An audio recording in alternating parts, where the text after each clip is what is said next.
Welcome to Bay Area Focus. I'm your host, Michelle Griego. Please pitch us future show ideas to facebook.com/Bay Area Focus. Well, we have a great show for you today. We'll discuss environmental education programs, health and housing services, and a community-oriented art space. But first, we'll learn about a pre-apprenticeship program in Oakland that's changing lives. Art Shanks, Executive Director of the Cypress Mandela Training Center, joins me now. Thanks for coming on the show. Oh, you're welcome. Good morning, Michelle. Good morning. So tell me about the center, what it offers. The center offers a range of training. This training is designed to make sure that we integrate or segue individuals from the community back into meaningful employment. We're looking to make sure that we make tax law-abiding citizens. And that's important. You know, they talk about gun control. We think we have the answer to it. Well, you get them prepared for jobs in, let's say, construction. So these are skilled jobs. They are very skilled. So we are partnered with the building trades. So basically every organization in the labor temple trades, we segue these kids directly into those apprenticeship programs so that they can have careers. We're looking for careers. The average salary is somewhere between, starting at, I would say, $20 an hour. So a kid can come out of high school, if he goes directly into the program, directly into the building trades, he can probably make about $40,000 his first year.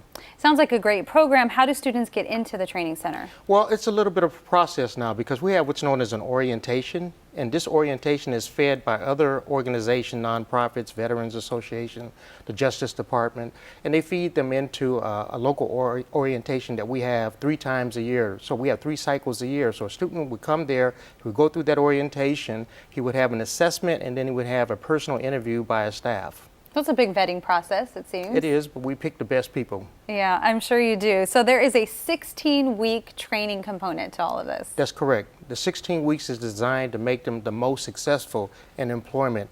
So a kid coming into, we're focusing on between the 18 and 25-year-olds, you know, because those are the hard to serve.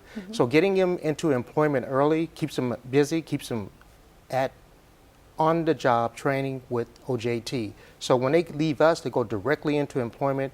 They go directly with a contractor. Contractor loves them. He'll come back and pick up more kids from the community they had. Maybe some barriers, or maybe was a little slow getting out of high school, didn't know exactly if he wanted to go to college or what his life was going to be like. Sure. Is it guaranteed job placement once you're out of the 14 or the 16-week training? Well, I would say that batting about 95% placement rate is not too bad, and about an 85% retention is pretty good. Yeah.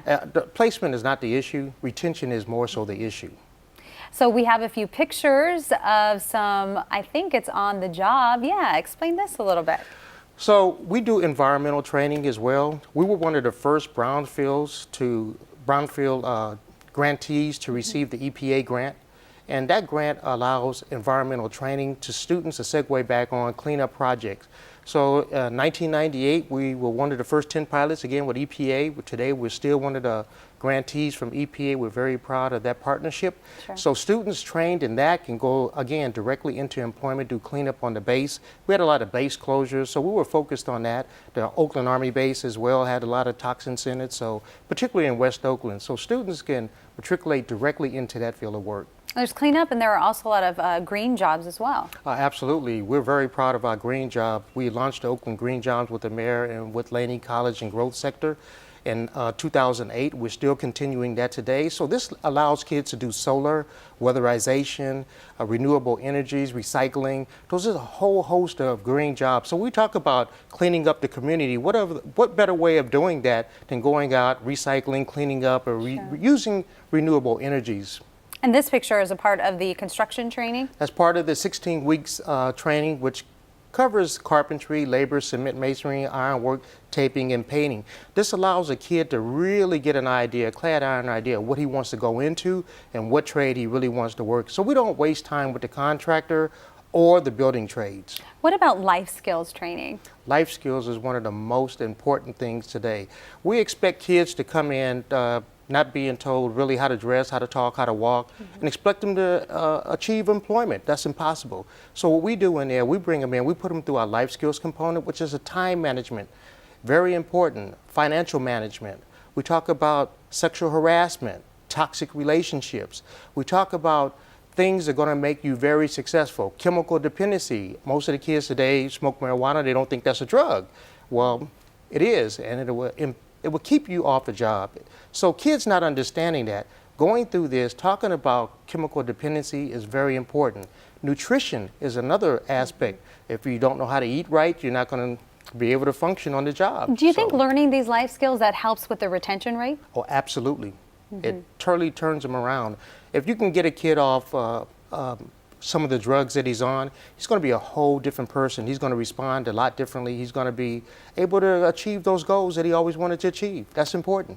And quickly, some special guests visit the center? Oh, absolutely. We have quite a few guests. Just recently, we just had the Secretary of Labor, Perez, come by, so we're very honored to have a Secretary of Labor come by and, view the center. We had the CEO from PG&E come by.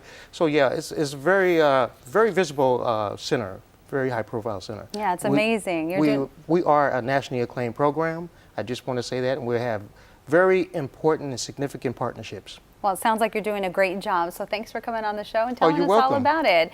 And for information on Cypress Mandela's classroom-based and hands-on programs, please log on to cypressmandela.org. Again, that's cypressmandela.org. And we'll be back with more Bay Area Focus coming up after the break.